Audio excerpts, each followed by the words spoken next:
All right, thanks everybody for coming despite the weather, and hello to the online people as well. My name's Tyler Kirk, and I'm the chair of the history department here at UAF, and I teach Russian and European history, 20th century history.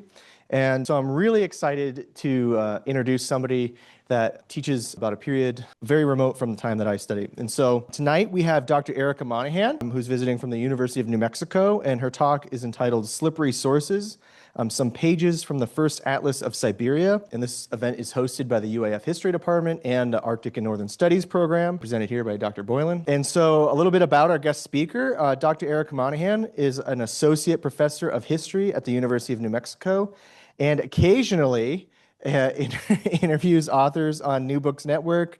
Monahan's first book, The Merchants of Siberia, Trade in Early Modern Eurasia, won the Bruce Lincoln Book Prize, and she was an Alexander von Humboldt Foundation Fellow at the University of Cologne, Germany in 2023 and 2024. She's currently working on a book about maps of Semyon Remezov. And one of her proudest accomplishments is finishing the Sonat Kazut ski race, the 50K. I can't say that I have done that. So that's fantastic. Before we get started, I have a note about accessibility. Live captions are available in Zoom. If you're using the Zoom desktop or mobile app, you can turn them on by clicking the CC or closed caption button at the bottom of your screen. If you're joining from a browser or watching the live stream, some features may be limited. We'll have a Q&A at the end. There will be somebody running around with a microphone. So raise your hand and you will get a chance to ask a question. And again, thanks for coming, Dr. Monahan. Thank you so much, Dr. Kirk, for the introduction, and thank you for the honor of the invitation, and thank you all for coming. One thing I remember from the Sonat Kazoo is how hard it can be to move in the cold in Fairbanks, for real. I remember being at that ski race, and I'm going along, I'm kind of coming up alongside this clearly old timer, someone who had a lot more experience than me, thinking, gosh, this cold snow is really slow snow. And as I am thinking these thoughts, this old timer looks over to me and says, it warms up a little bit and the skis really go, huh? And I'm thinking, oh, life in Fairbanks. It's really a pleasure to be here. And speaking of cold stuff, that's what I'm going to talk to you about here today. Slippery sources, some pages from the First Atlas of Siberia. So as Dr. Kirk said, I am working on a book that is the First Atlas of Siberia, and it was made by this man who is in this, man on the right is a statue in Tobolsk, Russia of Semyon Remezov, because he is a celebrated hero for his accomplishments. Among the greatest was the creation of many maps. 3 atlases survive. And today I am talking to you mostly about that first atlas. That first atlas was, I'll say a little bit more about the first atlas, but he made it in this place. This is a picture of Tobolsk, which is right there near the confluence of the Irtysh and Tobolsk rivers out in Siberia. So on the bottom here, we have a map of Siberia, and Tobolsk is down there. So that's where he was born and raised, which I think is significant because how did he get so educated? There's not even a university out there, certainly not at the time, even to this day. I actually did much of my dissertation research in the archive that's near the walls of this building up on this hill. And it was a fascinating experience to think that, these are the halls he walked along. And actually, he was something of a town planner. He was even involved in the reconstruction of these walls in the end of the 17th century. And it's one of the reasons why, when he was called to Moscow in 1696 to make this Atlas of Siberia, he said, I can't come right away. I got to finish something up here before he went to Moscow. The pages of this atlas were made pretty much in this town, Tobolsk, and in Moscow, probably in the years the 1690s. Maybe the oldest map was put in there in 1711. And I'd known about these maps for quite a while. And here's just a couple pages. You have some fascinating front matter up there. There's a panorama of that he drew of the city of Tobolsk that ends up showing up in a number of other early modern texts. And this was one of the things that first set me onto this trail, that here I maybe had a history that had a lot to tell us, not just about cartography and not necessarily about art history. I'm not any of those, but also about the connections between Russia and other places in Western Europe, specifically the Netherlands, in the early modern period. Learning about this panorama sort of set me on that course. And I wrote an article about that. And then I wrote another article about the atlas. And then I wrote another article about the atlas. And before I knew it, I decided that I have a book project about this atlas because there's so much to say about it. And I'd known about this atlas for quite a while. This map right here is a map that I used in my first book because I have a chapter about a trading post that grew up across the end over the course of the 17th century in Siberia, smack dab in the middle of Eurasia, halfway along the very long Irtysh River. And it turned out that Semyon Remezov had this startling map of the raspberry-hued salt lake that this trading post grew up around. And so I knew a bit about this atlas, but as I learned a little bit more, I realized I needed to learn even more. And so bit by bit, I've gotten dragged into this much bigger project. This is the whole atlas right here. It is digitized. Harvard has digitized it on the website. You can go to it and see all of these images, and you can blow them up and scroll and look very carefully at them. And that is how I spend many of my waking hours for already several years. So this is just to show you the kind of atlas I'm working from. One of the first things I want to put in your head regarding this atlas is that, as I want to show you this map, and it says this is a map of human modification of the Earth's surface, with black being the least modified places on the planet. And what I notice about this is so much of Eurasia remains a place very much black. And yet, that is precisely the territory, the area that this atlas is mapping. But today, I want to talk to you mostly about ice. And it was this picture right here that first got me interested in this question of ice. And that's a fold-out map. And this is a picture of the Mangazea Bay. I'll show you a satellite vision in a little while. A little bit of a close-up. At the edge of the bay, I see all these light blue wedges, and it looks kind of like ice. And sure enough, in case there was doubt, it is ice, and he labels it right there. And for the Cyrillic readers in the audience, Oldi, ice. And it says mouth of the bay up there in red. In the black, right at the very top, you can also see it says Voda Priesna, clean water. And so we have all these bits of information. So, wow, there's ice. And I started to wonder a bit about sea ice and the history of sea ice. And I'm thinking, I know people that do, ice cores, and we can just measure way back in time. And how cool is that?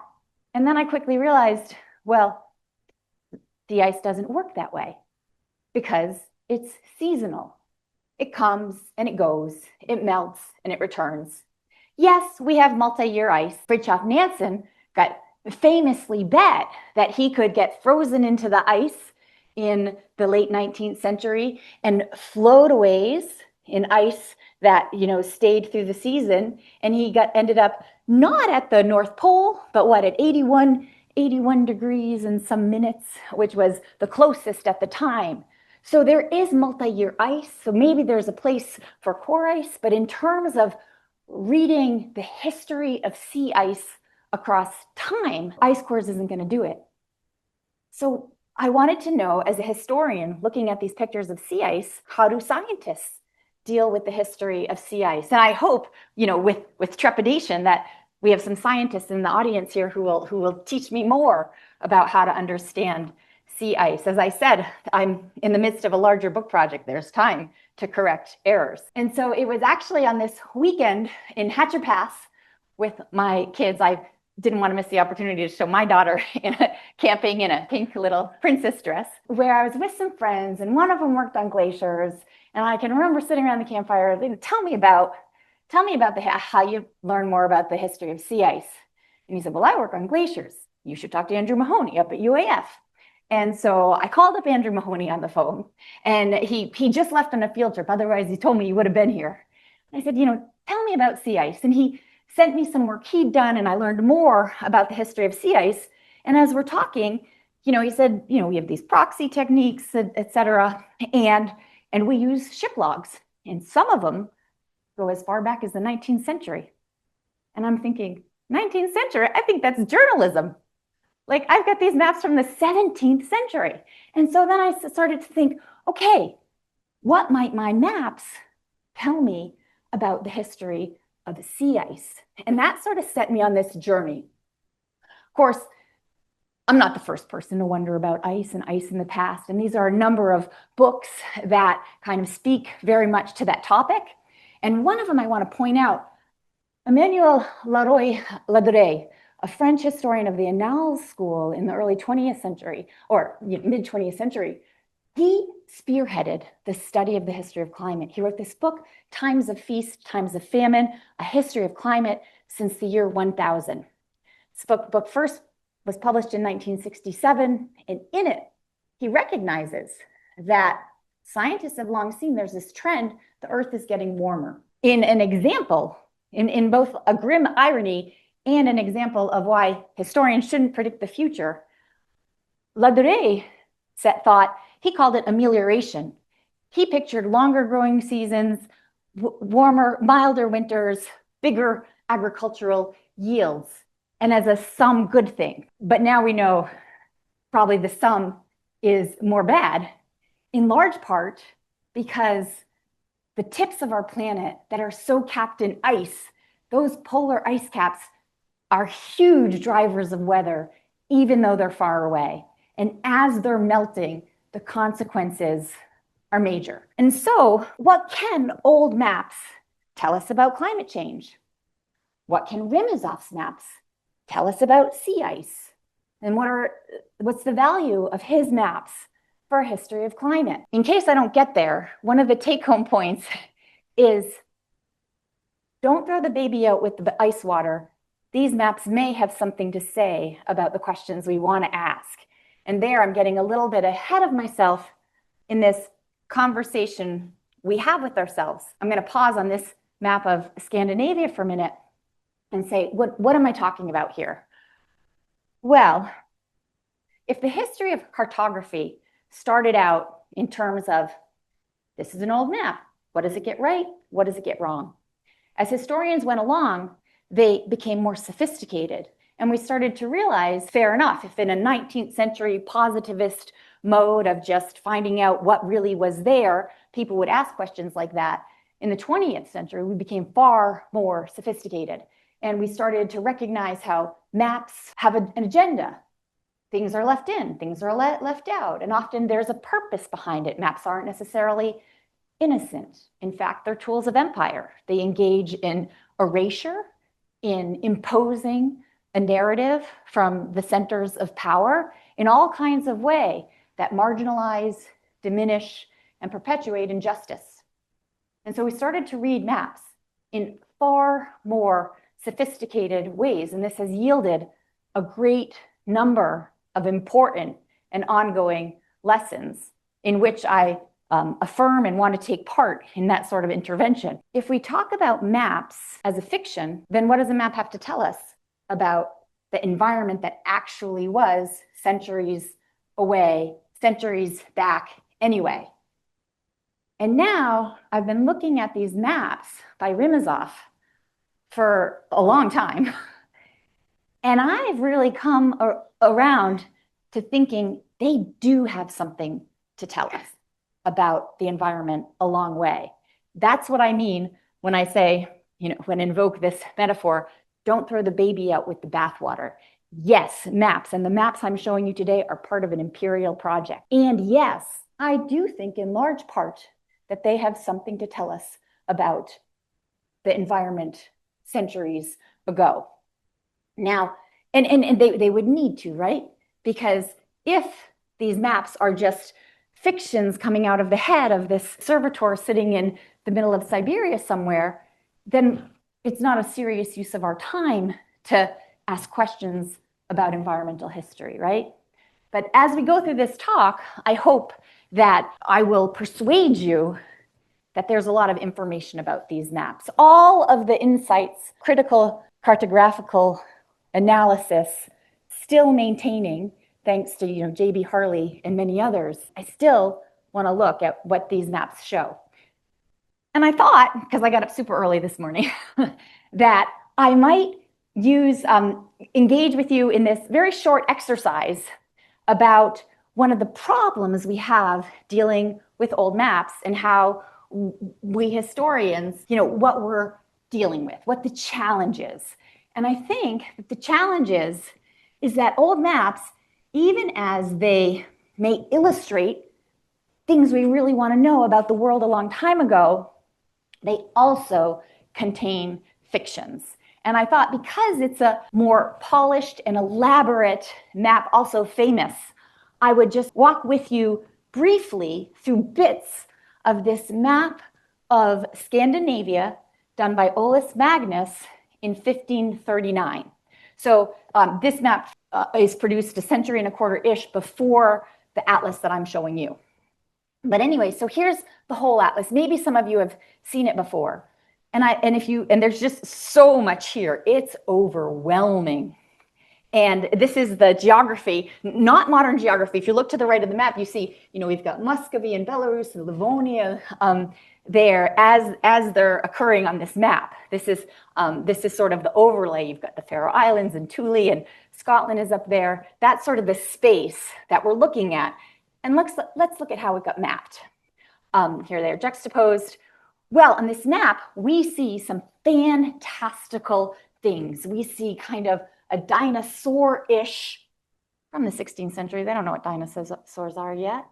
Or a dragon eating some sort of a crayfish. We see a giant crayfish eating a human. We see a big red serpent engulfing a ship with someone rowing just inches away almost. And we also see this ship with some sort of line to some big creature. Is it the whale with Jonah inside? Is it biblical? I don't really know. We are looking at fantastical images. And yet at the same time, if you've ever been, maybe in a little boat and seen a semi-big fish go by or like flap right nearby you, it can really take on some fantastical proportions if you feel like alone out in deep water, right? So I'm not going to hold this too much against Olaus Magnus drawing his map in Venice, but we'll put these in the category of fantastical things. Simultaneously, we see all kinds of things in this map that aren't so fantastical and might really tell us something about this social history. We see here in the big picture, people with kayaks kind of going out on ice floes and hunting with spears, walruses and or seals, like a creature of some sort. And we know from other sources that's kind of corroborated as old ways of hunting. We see on the bottom here even like some set net fishing and some fish that look kind of flattish crawling into it. Up on the top there, we see someone ice fishing. And we also see maybe is someone like hacking, is he hacking with what seems to be an axe, some fish out of ice? And that hole over there, I wonder if that, there's some methods. I have a girlfriend that mushed dogs, and she was like, we would go out in the winter and set a net under the ice to fish for our dogs. And I'm not sure if that might be kind of a net in the hole of the ice. And then here we have a body of water, and right up by the side, we see all kinds of fish bundled up. Nothing fantastical about that. I think I might be learning about social history and daily economy. Those ones on the left, they look flat like halibut, deep cold water fish. Okay, I think I'm looking at something quite realistic. Of course, simultaneously up there, I see this cutout version of, is that the devil or some sort of red monster up there? And maybe I'm reminded of these folkloric myths about monsters or people that lived in the mountains way up in the unknown dark north. And so, what do I make of it all?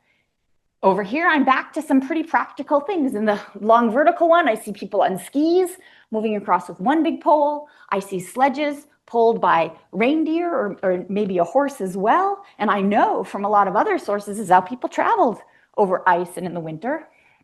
I see down here a picture of a fur trap from the territory of what's Muscovy. And I know that, to keep the pelts whole and perfect, they developed all kinds of methods to kill a fur-bearing animal without hurting its pelts. And there's a picture of one of them. I see someone on skis with an arrow. He's shooting at, it looked to me like a hare, but it got cut out. Of course, he seems to be on a rocky peak. I'm not sure what to make of that. Here I see people fixing a boat. And he's near people that are portaging a boat between two bodies of water, all very, very quotidian. As far as I understand anything about how people fed themselves and moved across space in the 16th century cold. Here's more. We come back up and I see up the Gulf of Finland over here, ice that's strong enough to bring cannon across it, and a battle on the ice. We know from the historical record, we have a few battles on the ice. There's one famous one in medieval times where the ice actually breaks. Lots of death. And I see as well, it's not all ice. There's some open water, there's some ice. And I see up there in the top as well, a ship. And it looks like those might be whales across those ships. And if I read Dagmar DeRoot's History of Climate Change, and where he talks a lot about whaling, and he writes about how whalers did better in a year with more ice. Because if there was less ice, ships had to travel farther to find the whales, and there were more injuries, and you had to just try harder to get the same harvest. But in a big ice year, the whales congregated together and a crew could come back sooner with more of a catch. And I wonder, as I think about, is this just a fantastical picture, or is the person drawing this map carrying some knowledge about how 16th century whaling worked? And so I'm going to skip over this one. Then he's got this picture of Iceland. And I might say, what's this with kind of a volcano, but the fire's at the bottom of the mountain? How fantastical. And then we might say, hey, there's all kinds of geothermal power up there in Iceland, right? They do have kind of heat coming just out of the ground to this day. Off to the east there, I see flows of ice, and I see polar bear hunting at the edge of it, and it even says Ursi albi, white bears, on the ice floes hunting around the edges. Down here in the bottom left-hand corner, I see some anchors, and then I also see a ship that seems to be bound to the land. Could that be a fjord where it's too deep to anchor, and so they needed to do things in a different way? And so, in short, I've just spent all this time looking at this map, and we could, call your families. We're going to be here longer. There's a lot more we could look at in this map. But the point I want to make is, as historians, we take up these sources, and some of it is fantastical, but some of it might really have something to tell us about the past. And I don't have one clean and dry formula, except to say we want to take it on a case-by-case basis. And the more I've looked at Remezov's maps, the more I am impressed with how much he seemed to know. And so this is a subjective question, right? Is the glass half empty or is the glass half full? I feel like I could line up all my engineering friends and they would say, well, there's this wrong and there's this wrong and there's that wrong. And a little bit more the glass is half full. Whatever, choose your own. But that's, kind of my approach. And so now I want to talk about ice in Remazov's maps to get back to, some of these starting questions. And full disclosure, I wrote this article that came out last year trying to take up this question. Like I said, I welcome your feedback because this is part of a bigger book project. So there's time for me to correct if you notice things, if you can help me in my endeavor. Dr. Kirk's students have read this article. I apologize in advance if it bores you a little bit, but for the people that haven't, because I worked years on it already, I want to walk you through it a little bit. Some of the things I learned when I started looking into Remazov's map about ice. And so if you read the earliest chronicles of Siberia, it will tell you that the northern coasts are caked and closed in ice, always and from time immemorial. But that wasn't the case, and people at the time knew it. And here, just one little example, drawing from a map that the late Leo Bagro did a lot of work on, of this world map. It's a complicated source. The person with really good eyes might notice that St. Petersburg is in this map, and St. Petersburg is founded in 1703, so it's not that old.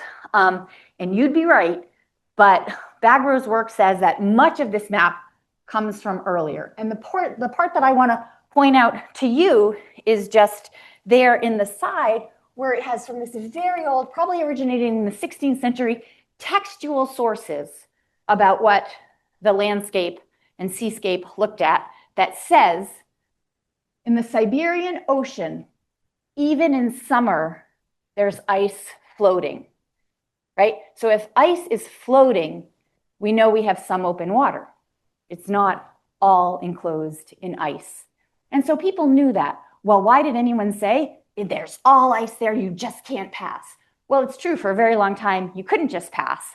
But there's also this other deal that in the search for the Northeast Passage, like the Dutch didn't want the Venetians to get through and didn't want the English to get through, and then Muscovy didn't want anyone of them to get through. And one of the things that even happens, 1674, this guy that's working in the Moscow government sends this map to a contact in the Netherlands with a map of the northern Arctic coast that we pretty much think is a made-up map.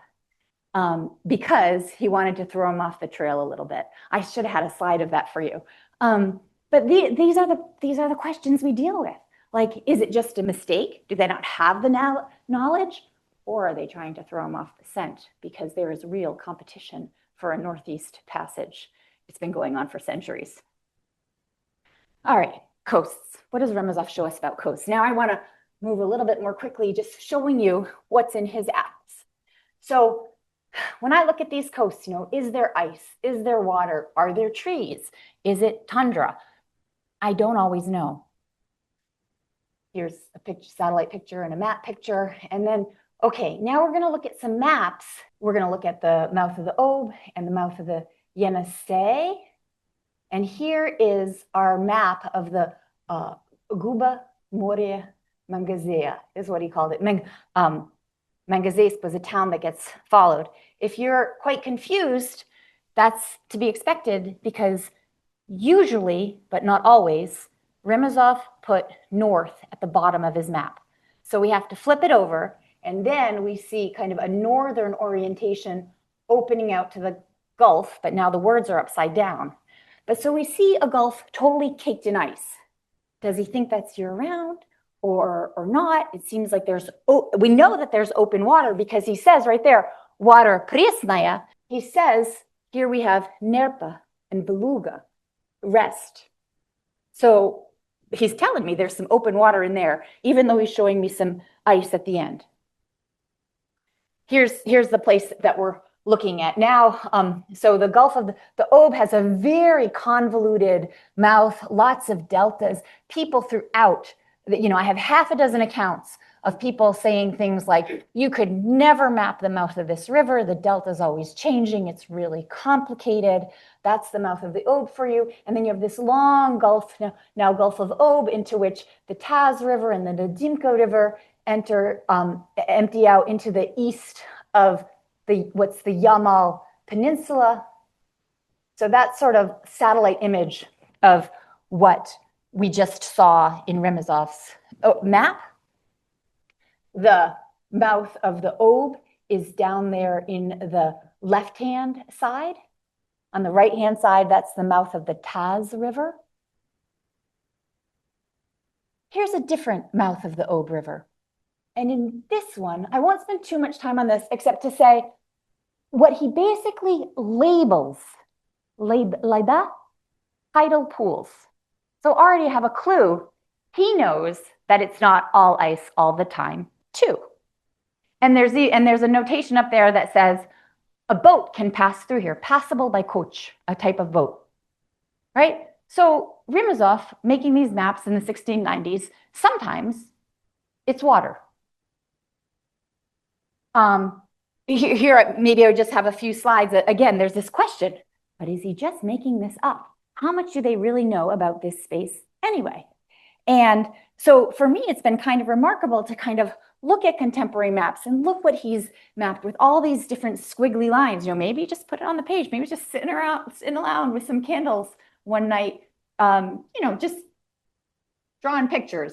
That's certainly what 19th and early 20th century analysts of these maps have said. Like, this is fiction. Supposedly, Tsar Peter I hung one of Rimazov's big wall maps up on a wall and would try and grill young officers about the realm. One 19th century Russian said, well, isn't that bollocks? Clearly, this map is so ignorant, it could only have been a joke. This gets to one of the questions yesterday about what did people think of these maps? Has it contributed to or kind of diminished understanding of the real geography? So, but I am moved by, and there's incidences, and I have been told this by geographers in Russia, and I have read accounts of it about Soviet times, that kayakers that were going on big Soviet trips, once they knew about Rimazov's other atlas. So this isn't the pictures I'm showing you, but one of his other atlases, that they would go to the library and they would take out these atlases and they would draw pictures of them because they didn't think they had a more accurate rendition of the rivers that they were going to try and boat. Here's another case where, some little tributary, it turns out, yeah, it's not exact. I'm more glass half full. I already told you that. But, it's there. There's a correspondence. All right, so here we are. Now I want to take you over a little bit east and look at the Yenisei, right? Here's a big map of the Yenisei River, and I love this map. So I'm going to move away from ice just a little bit. I think we see ice floating in the edge near the mouth of the river, and just point out a couple of other things that are in it. Here's kind of a more contemporary map of that river. And in this, we see some animals. We don't see all that many pictures of animals, but we see reindeer and we see fox. And there's actually annotations saying here they harvest fox in the winter. And here they also harvest polar bear, Bieli medvedi. When the Austrian ambassador visited Russia in the 1520s, Sigismund von Herbenstein, he wrote about how he was taken somewhere in a sledge that was lined with the fur of a white bear. And I put in some dogs mushing, because so much of travel up there comes via dog sled. And Remazov tells you many, many times, even twice on this map, how long it takes to get someplace on dog sled. And I've circled those areas. And so we see lots of information in these maps. Okay, so back to, and so we see some floating ice, but water. Here's another map of the same thing. The Ob is a really important river, and so it isn't such a mistake that he ends up mapping it 4 different times in this atlas. And here I want to draw your attention in to one particular part. So up at this big map, and to the right, again, now north isn't at the bottom, it's on the right-hand side of the map. Although, wait, no, that's not fair, because really the mouth of the river, the Ob River, doesn't kind of empty north. It really does enter more eastward. So they typically correspond to the cardinal directions as we understand them in this one, Remazov. But let's look at the mouth of the Ob. And he has this asterisk there, right on the very edge of the margin. And then he explains, he wants to tell us something about this spot on the map in an elaborate, like in so many more words, that he even gives us an asterisk, and then we go find it at a different place on the page. And on that place up there on the page, basically says, in this place of the Obe, you can never travel because there's never ice. So this is a little bit of a counter message, right? You can never travel because there's never ice. And this confused me for a long time until I appreciated that they travel across ice. Here's some sea ice right out at the edge of Anchorage. Here we are. We love in the summer going out recreating on our skis on the nice, smooth sea ice that we can travel over. Of course, it's not always like that. Sometimes it looks like this, and you're not going to move a sled that easily over that. But often, much movement in the early modern world happens over smooth ice that you can travel on it. Don't take my word for it, take Remesov's. So here is, let's move over to the Lena, the mouth of the Lena River. And here we see, so this is the mouth of the Lena, and actually there's a little fold out, and then it folds up a little bit. He wanted to give you a little bit more. But turn your attention to the left side, we see red dotted lines mean travel routes. And so he is putting a travel route out in the ocean because it's ice and he can travel over it. At the same time, along the river, you can see he's not, the rivers freeze, and people tell us the rivers freeze. Breakup is a big event in Siberia, but here we see the travel route along the side. And in my experience, you see a lot of people saying, there's two routes, and depending on conditions at the time, we'll go along the river or over the river. There's options. But so when I read this, I think, he's not just making it up. He is showing me how it travels, how travel happens. And so it matters and it's significant that he wants his readers to know out that, east end, you can never travel because it never quite freezes. And then again, I don't want to, I'm not that kind of doctor, but I've spent a little time looking in journals where they'll talk about sometimes you don't have freezing because of, currents and salinity and the draft of the depth of water and things like that, the way things flow. It said that 15% of the water that travels into the Arctic Ocean comes out of this bay right here. I read that in a scientific journal. The Remesov didn't know that. But so for me, in my glass half full perspective, I am fascinated by the level of detail that I see depicted in this map made by a pretty uneducated Siberian. Like, what's his education? He got to go to Moscow 2 times and look at the atlases, some of which they had an atlas from Blau and some other ones in the Posolsky Prikaz, and that's about it. And he makes these maps. So here in his atlas, he has some kind of meta maps of like a really big overview. And this is sort of half of Eurasia. And in the bottom left-hand corner there, I want to turn your attention to that notation that that notation right there. And basically, he's got this notation and he writes, near the sea, the path to the common, by which he means like rocky land, near the land, when the ice is passable 1 year, but impassable 3 years in a row. And so he's giving us, probably making this map in about 1697. It's, we know now, but it's an open question how many people really appreciated at the time that in 1648, Semyon Dezhnev had rounded the northeast edge of Eurasia and wrote a report about it, and then went on to like finish out his career. So it's not like a huge, so maybe it's not a huge secret out there, But Peter, because he's corresponding with Western European like Leibniz, who think the continents might be connected, still wants to send Bering twice to answer the question. That's a kind of a different question about, what knowledge was there and what knowledge gets lost and why. But at any rate, the point I want to make to you is that Rimazov has some information about this, and he's putting it on his map. And again, it's indicating something that's not totally, there's a seasonality to it, and it's somewhat changeable. And so here he says, like, passable 1 year and then maybe not passable 3 years. In his other atlas, he draws this again and again because there's like prettier ice. He doesn't have the same elaborate notation, but we get more ice in his rendition of this northeast corner of Eurasia. So I just wanted to give you another look at that.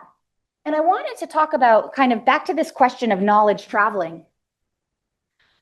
In the Great Northern War, Russia is fighting Sweden. Russia starts it and in 1701, and it goes on for decades.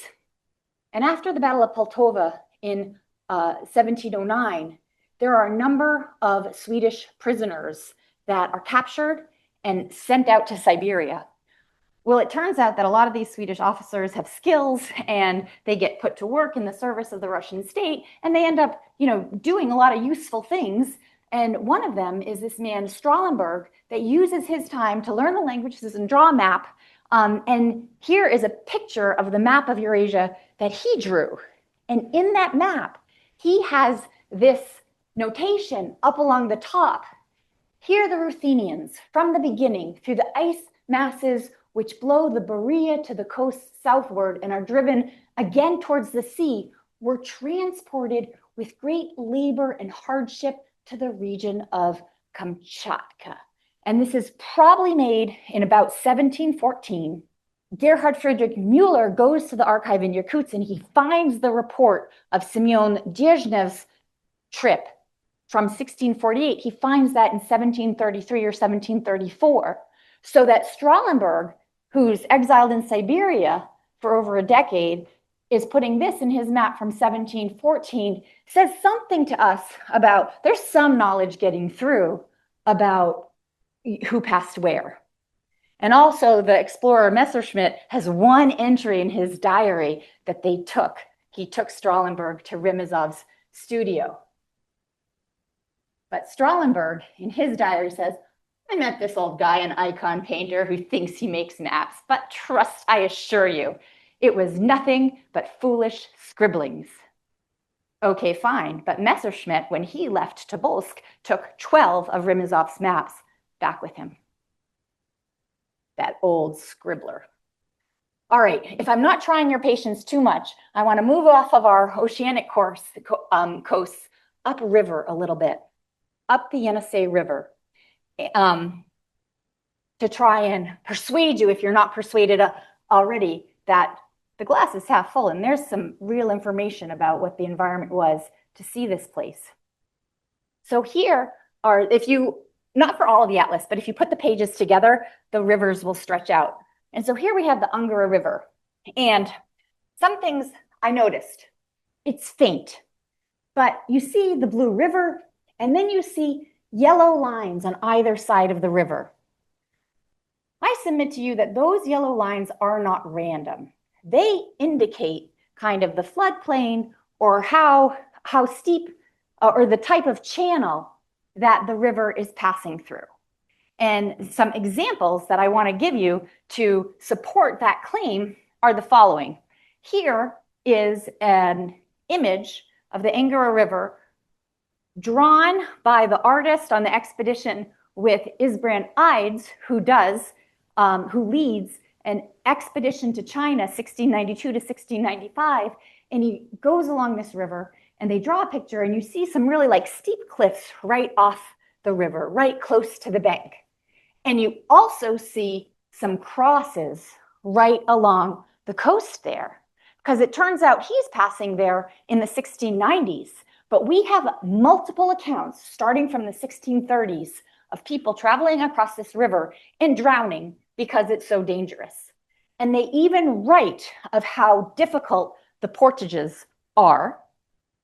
And Avvakum, who was what an old believer in the 17th century, who is unwilling to get on board with the church reforms of the patriarch Nikon in the 1650s, and he gets more than a decade in exile in Siberia, writes about traveling along this river. And he said the cliffs on the side of the river were so high, it blocked out the sun. You'd get a crick in your neck to try and see the sky.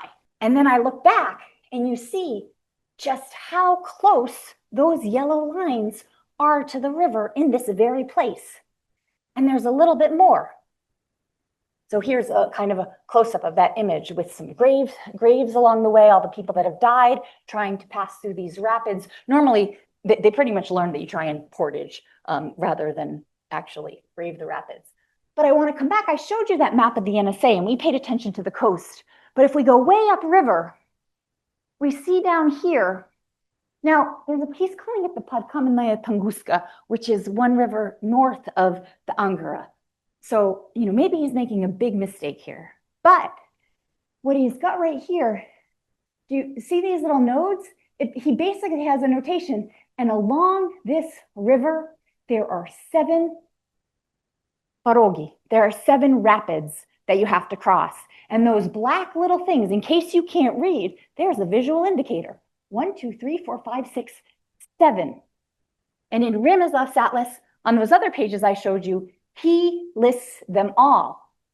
And for me, it's kind of these close readings corroborated by other sources that have been leading me increasingly, at the risk of sounding like a 19th century positivist, that these maps really have something to tell us about the environment a long time ago. And with that, I will end, and thank you for your attention. Yeah, who has a question? How far east does this atlas go? Thank you. Well, it maps the whole space, but it does not do so regularly on a Cartesian plane. For example, I'll mess up the numbers. There's 13 different maps that map the fairly short Tabol River.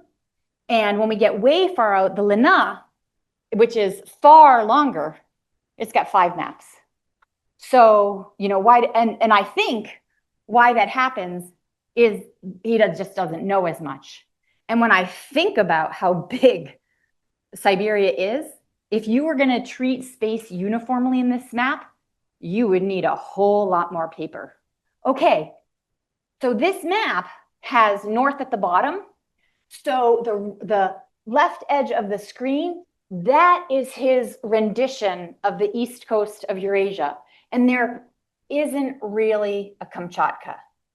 But yeah, we could study that a lot more and study which rivers he's got. He's got some, but to be sure, the farther east you go, the less accuracy we see. He maps Central Asia, he goes to China, and there, as Patanin put it in the 19th century, you have some howlers of mistakes, and it gets harder to read.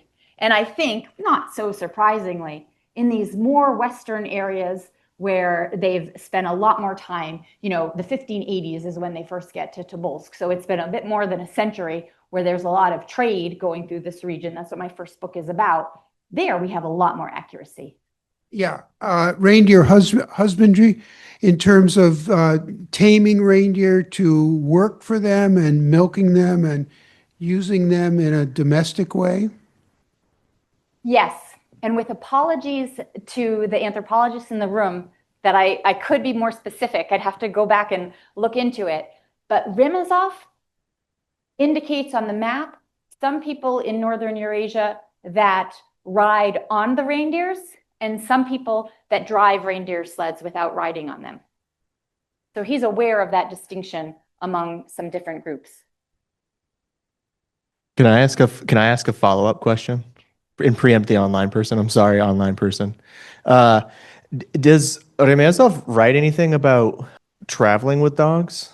Or you mentioned that there are notations about how long it takes to get on certain modes of transportation, but what other sources are you bringing into this to this project? And I guess I'm just curious. That I think that's really interesting that he mentions like how long it takes to get to this place using dogs or reindeer and whatnot. Yeah, well, in this atlas, the first, like the first 11 or so pages of front matter, there's a lot of text. And he starts out in the first few maps in the west on the Tobol River. You flip the page over, and if I could get here, here. So if you notice across that first row, there's a good amount more text. I don't think he says anything that specifically about dogs. And then on the first couple maps that you see, you notice like for about half a dozen maps, you flip it over and there's this long description of how you travel. And then I think you probably just get tired of that and it falls off. They don't really do too much of it. But I don't recall right now if he says specifically much about dogs. There are lots, or in northern places. They're not using dogs in southern places as far as I can see in the maps, but in northern places, he says, with dogs, it takes this long to cover this distance. And there's at least 2 mentions on that map of the NSA I showed you, and there's more, maybe in the whole map, there's not more than a dozen or so, but I should count that, count things. So thanks for that. And then I guess one thing I will say is that in the original instructions to map this space, it says, and tell us the distance, as an objective distance of verst, is the unit that they're often using, but there's a German verst and there's a Russian verst, and they're different distances. So that's a little problem. I don't know if that was the deal breaker for them, but what I find in the map is that he's instructed to say how long it is in objective terms, or by traveling. And pretty much all the time, he's telling you how long it takes to get someplace on foot, on horse, by boat, with dogs, with camels in some southern places. And he'll tell you if you're hurrying or you're going slowly. So he's really specific, but he gives this like how you're traveling more than that like Western scientific objective unit of travel, of distance. We have 2 questions online. The first is from Lee. How did Rebnikov corroborate all this information? Did he personally travel along these bodies of water, or did he collect the information from other explorers? The latter. He traveled along the Kurgan. He does go on some trips. His dad is a diplomat in the Siberian service.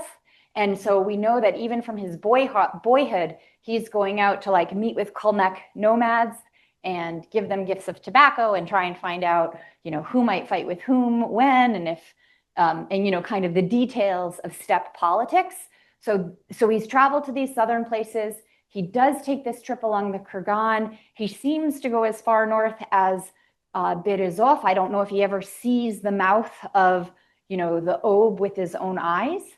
And so mostly he is gaining this information from what other people that have gone on trips are collecting. And it is totally standard.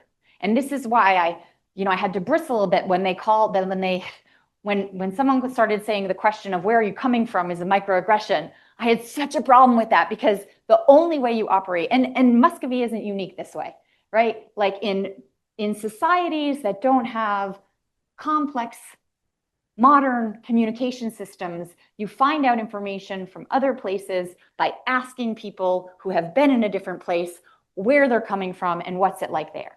Anytime anyone went on a trip and they come back to Tobolsk, they are asked, where are you coming from? How did you travel? How many tributaries along the river did you pass before you portaged, or that sort of thing?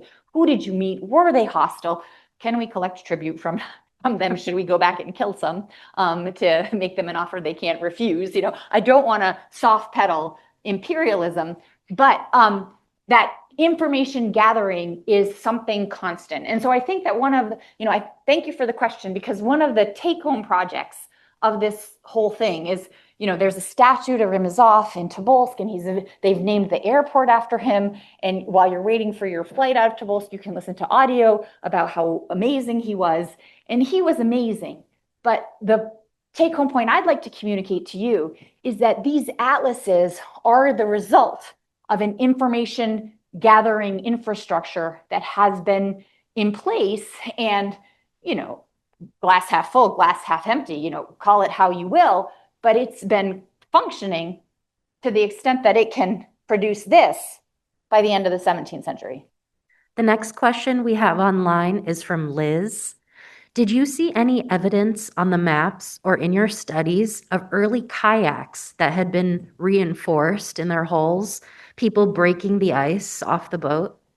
So kayak repair, nothing comes to mind immediately, although absolutely baidarka is the word that you see and encounter quite a bit. Like koch and dashanik are both two types of Russian kind of shallow bottom boats that Russians use a lot. Indigenous people use baidarkas more, but not exclusively. But I'm thinking of I'm thinking of account, a document published in a collection by a Russian scholar Vershinin about someone getting shipwrecked along the river, and I think they're trying to repair their boat, and some local samayedi, and that is the term in the sources. I know that that's not a contemporary term, and maybe it's Selkup or Nenets or Nagasan, but this is from the 17th century, and people have moved, so I just use that term from the documents. But they get attacked while they're trying to repair their boat. So people try to fix their boats. Oh, this is funny. If a boat sank, and boats sink quite a bit, if a boat sank like along the river and had merchant goods on it or something, a governor was actually supposed to, mobilize state resources to bring the boat back up and salvage what they could. So yeah, you reuse and fix what you can is like what I feel pretty confident in saying, even though I'm not coming up with any specific example of trying to repair a baidarka.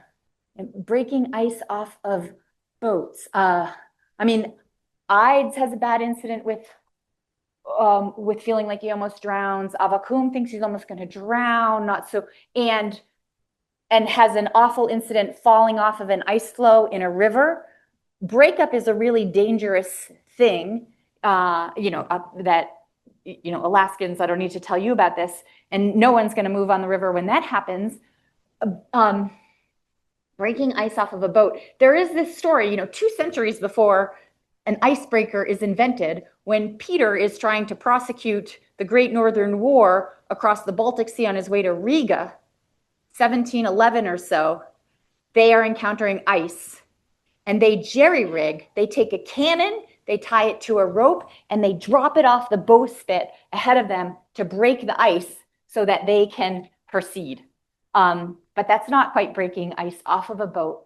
I'll have to keep my eye out for that. Dr. Monahan, thank you so much for being here with us tonight and sharing your research. So you started talking about the take-home point a few comments ago.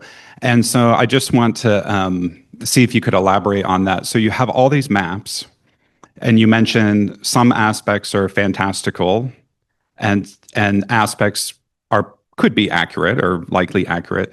So I guess big picture, what are the maps saying about the region at the time? There's a lot of things going through my mind, like seasonality really matters, right? Northern Russia is very different in the summer than the winter. I wonder about environmental change at the time well before we started talking about climate change, well before the Industrial Revolution. So could you just elaborate on what do these maps tell us about the region at the time? In general terms, I'm still working on the question, right? And I feel like it's taken me a while to get up here and be like, these maps tell us real stuff. Before I can tell you about change over time, I need to try and establish some sort of description of what he's telling us. And I feel like maybe I'm still a little bit in that stage. Quite basically, we see that there's a seasonality. Despite what the Chronicle tells us, this isn't an icebound coast eternally, like a notation tide pools, but it's icebound sometimes, like we see roads across it, right? So there's some change, and they're aware of it. So he knows, he's never been there himself, but he has some sense of this change over time. When I read textual accounts, I promise you, I am trying to pay attention to when people say things like Adam Olearius, who's a German who goes in the 1630s, and he doesn't really spend much time in Siberia, but just in his example, I do try and pay attention when I hear him say things like nowadays, or like, and indicates any sort of change. I'm not there yet where I have a good answer. I'm sorry, but thank you. And I hope that as I proceed, I might get to a better answer. I don't know if you want to elaborate and maybe I could be better. Like there's some instance of fire, right? But whether it started by, and we know that fire is a tool of warfare in the more southern parts, but yeah, up between the Lena and the Yenisei River, there are 2 instances of fire where he said, and so I don't know entirely what this means, but my working presumption is that, oh, there's seasonal wildfires in this part of the world. There are, well, Steller sort of seems to mention permafrost. Like when, like, does Remezov talk about permafrost? I don't think I see that in this map, but maybe I just I don't have the right language or don't know what a phrase means yet. But yeah. So fire, permafrost, is there something else specific you were thinking of? You answered the question. Basically, it's a work in progress. You're still with the maps. You're still generating inducing an argument from. I guess a quick follow-up would be, is the next step to corroborate the maps for accuracy? Or does that matter not so much because it's really his perspective and what he was seeing at the time? No, I am engaged in trying to find other sources that corroborate the maps. And like as I mentioned, in the area of Central Asia, you can see maybe he's making stuff up. But so in terms of this fantastical, I was showing you that Olus Magnus. There is the only place in at the very beginning of this map, right? We have this in the front matter. This is a manuscript, and it is drawn to mimic a printed atlas, like the ones you probably saw in Moscow. And up there in one of that bi-hemispheric map of the world, we see one monstrous fish rising its head. But other than that, in this map, there is nothing fantastical. Like another take-home point, these are deeply pragmatic maps. In his 3rd atlas, so I said there's 3 atlases. In the 3rd atlas, there is one map where it is just crystal clear. He has pretty much sat down and tried to copy the map of Eurasia out of Johann Blau atlas that he got to see in the 90s when he made this trip to Moscow. And in that map, across the Gobi Desert, first traversed by the merchant Nikitin in 1674, but there was all this lore about the demons that lived there. So it wasn't traversable. 1674, Nikitin goes in search of profit to Beijing. Blau has devilish little demons flying around the Gobi Desert, and Rimezov copies those. But except for that single instant, we don't find, and this one picture of a monstrous fish, but maybe it's a whale, scary whale, in the bi-hemispheric pole. There's none of that. This is a deeply pragmatic endeavor. Yeah, hi. I really enjoyed your talk, and I thought your take on social history was really fascinating. I was wondering, kind of related to the question you were asked before, what do we learn about climate change from what your social history tells us? And maybe this is something that if you co-author with people who specialize in depth of ice, you could maybe really inform each other's research. But for example, how much ice do you need to have to put cannons on it? And what is the ice in that location now? And what does that tell us about how much climate change was occurring before the Industrial Revolution? Was there natural climate change occurring?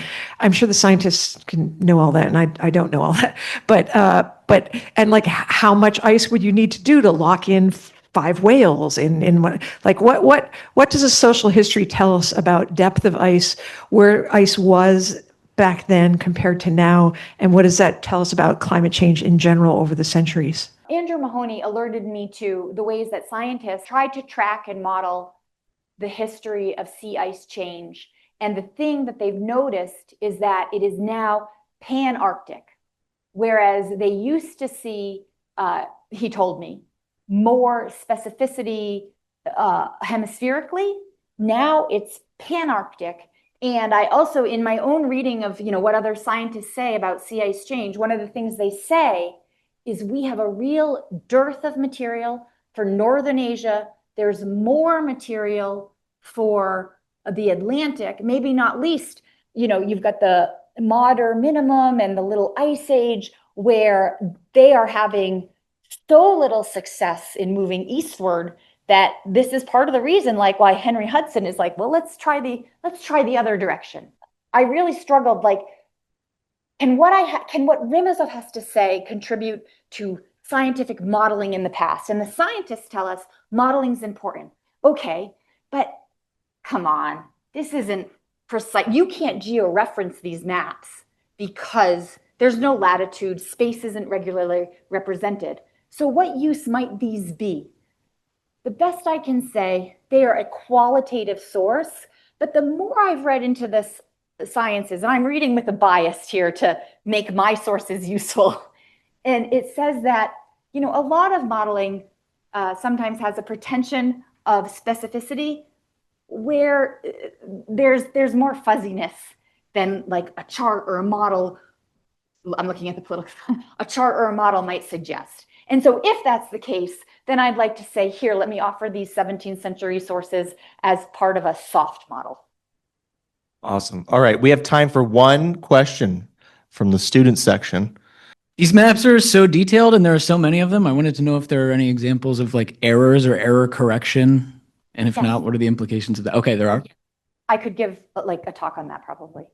Really? Okay. But he'll draw over things and stuff. Yeah, you go.